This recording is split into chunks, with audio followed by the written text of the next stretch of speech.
All of these are solid choices, but there are a few that I would have included which aren't on here, and there's one missing that I'm genuinely surprised by. So on the 7th of October, The Guardian published an article entitled "The Top 20 Duels in Movies Ranked," or similar, in which Anne Bilson gives us this very solid list. But according to my inbox, my opinion is required, so let's do this thing. I thought at first that maybe some of my favourites which weren't on here were ineligible because it had to be a duel to the death, but that is clearly not true because there's a Crouching Tiger, Hidden Dragon fight on here in which nobody dies. If I had to pick my favourite Crouching Tiger fight, because come on, is this not just perfect? Maybe that one doesn't strictly count as a sword fight because there are so many other weapons in it, but it does end with swords. I'm just saying, if I had to pick a Crouching Tiger fight, that would be my favourite. Other notable ones that I love which were not included: Inigo versus Wesley from The Princess Bride. Yes, I know they had Count Rugen versus Inigo on there, but The Cliffs of Insanity is kind of my jam.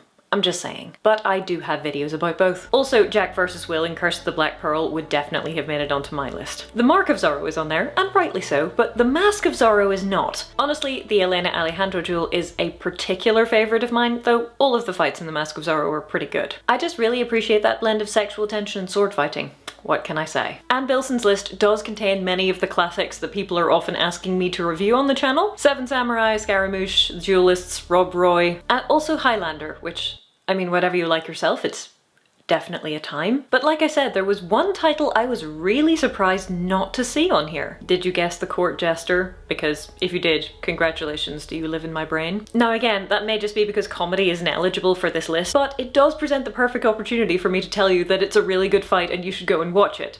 And not just the duel, the whole film. It has a young Angela Lansbury as the princess, it is eminently quotable, and this fight is just hilarious. Danny Kaye's character, who has been undercover as a court jester, has been hypnotized into believing that he is the world's greatest swordsman, and then he has to fight the baddie, who is played, of course, by Basil Rathbone. But he quite literally snaps in and out of hypnosis when people snap their fingers.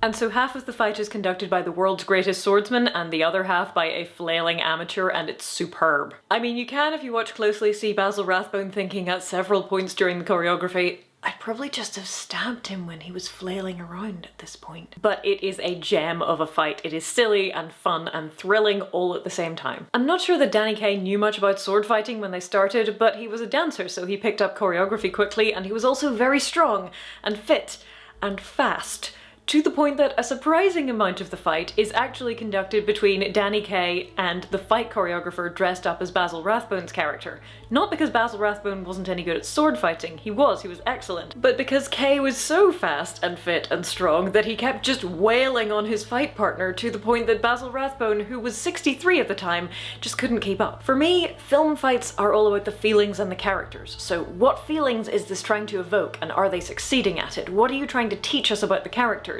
And are you succeeding at that? And yes, in this fight we definitely are. A full video about the court jester would probably not be a broad appeal topic, which is why I've kind of snuck a review in to this more general video. But if you want, we could probably do it for some kind of subscriber milestone, like 500,000 or something. I think I may have previously promised an epic review of the entirety of Mad Max Fury Road if I hit 1 million subscribers, but that's a long way off, so that's future Jill's problem. In the meantime, you can leave your favourite movie duel in the comments. Please try not to get into pointless internet fights with strangers about things which don't actually matter, and I'll see you next time.